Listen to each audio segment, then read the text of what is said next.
Okay, everyone, this is gonna be our last video for this week, and I'm gonna go over numbers 3B through 3E because there seemed to be a lot of questions on that last semester. And then I will also be going over 8G. Yes, I believe it's 8G. Yes, 8G I'll be going over with you guys. So first, let's look at the three. So we're converting map scales from verbal to ratio scales. So remember, we went over that in the lecture, in the first video lecture, and now we're just gonna apply it. So we have 1 inch to 1 mile here.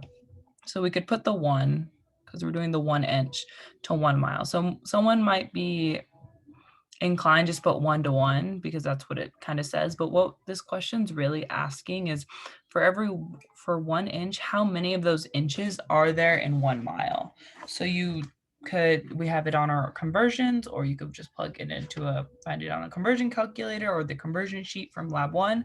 But there is one for 1 inch is to 1 mile. But if you were doing that to ratio, there are 63,600 inches in that 1 mile. So we might have that 1 inch, but we also have so we have to make sure we put how many inches are in this 1 mile. That's what it's more so asking. I know it's a little unclear, but that's what it's asking. How many of these 1 inches are in 1 mile if we were to put this 1 mile in the form of inches? 63. So for every 1 inch on the map, it is 63,360 inches in real life. Let's do 3C. Same thing, 1 centimeter to 1 kilometer. So we could do that 1, but remember what they're asking is how many centimeters are actually in this kilometer. There are 100,000 centimeters in that kilometer. I hope that makes sense. So what it's asking you to do from verbal to ratio is how many of these centimeters are in that 1 kilometer on a map. So if there's 1 centimeter on the map, it translates to 100,000 centimeters or 1 kilometer in real life. 3D and 3E are opposite. So you're going from this ratio to this verbal. So it's saying 1 centimeter, right, to 50,000. So that's saying there's 1 centimeter on the map is 50,000 centimeters in real time or real life. So how many kilometers is 50,000 centimeters? 0.5, right? So 1 centimeter is to 0.5 kilometers on the map, or 1 to 50,000. So 1 centimeter in the map equals 50,000 to real time. Let's do this last one here. Same idea, 1 to 126,720. So we're doing inches to mile. So we have that 1 inch is equal to 126,700. So if you did the math right up here, you could see that that is 2 miles. Just quickly put that 2 miles there. And that is going to be your answers for 3B to 3E. I wanted to go over that because even the wording trips me up sometimes looking at it. So I hope that clears up any questions you might have about them. And then we're going to go over, because there are numerous steps for 8G, and there will also be a question like this on your test next week. So I want to make sure you guys know how to do it, and we've all gone over it together. So first, let's read the question. So it's asking you to calculate the area in kilometers. 1 kilometer squared is equal to 1 million meters squared. Keep that in mind, it'll help us. And they want you to calculate the area of the Hatcher Depression referred to in the previous question, so point E, and calculate the area of that, and then put the area in kilometers squared of that depression. Since we're not there to measure this with an actual ruler in person, I just provided you the measurement in centimeters. So in centimeters, that Hatcher Depression is equal to 1.5 centimeters squared. And that's good because that's an area. Remember, everything in area has to be squared. So let's just keep that number in mind. And let's break down this using the scale that was given to us. Remember in the lecture, or if you've been working on this, you will know that the scale is 3 centimeters to 1,000 meters, right? On this map.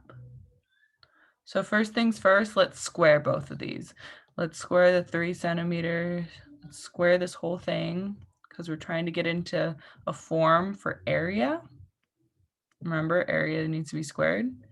And then we are going to get 9 centimeters squared is equal to 1,000,000 meters squared. What's really good about this outcome is we know that 1 kilometer squared is equal to the 1,000,000 meters squared. So now we're getting it in the correct units for what we want our answer in, and it's equal to 1 kilometer squared. Cool. So let's take this and do a ratio to figure out the area of this Hatcher depression in kilometers. So once we're there, we could set up a ratio, and we could do it using the numbers we have. So we know we have that 1.5 centimeters squared, which is what was given to us, what I measured out for you guys. And then we know we have that 9 centimeters squared. That's just the scale. And then we know that 9 centimeters squared is equal to 1 kilometer squared in real life. What we're trying to figure out is this: how many kilometers squared is that Hatcher depression in real life? Using this, I'm just going to cancel these out just to make the math a little easier. We're going to cross multiply. So then we get 1.5 kilometers squared is equal to, well, let me write off there, 9, oh yeah, well, cool. Oh no, well, 9x kilometer squared. For readability's sake, I'm going to take this down here and set it up. So we get 1.5 kilometers squared is equal to 9x kilometers squared. And now we just need to find x. So let's divide both sides by 9. And if you plug that number into your calculator, you're going to get 0.16 kilometer squared is equal to x. So our x, which is the number we need, our answer for number 8 for 8G is 0.16 kilometers squared. That is the area of that Hatcher depression with point E in it in kilometers squared. So that's the steps to get from, that's the steps used for 8G. So those are the two I really wanted to go over with you guys. If you have any other questions, of course, reach out. But if not, good luck this week, and I will be sending an email shortly about the test and the study guide coming up next week.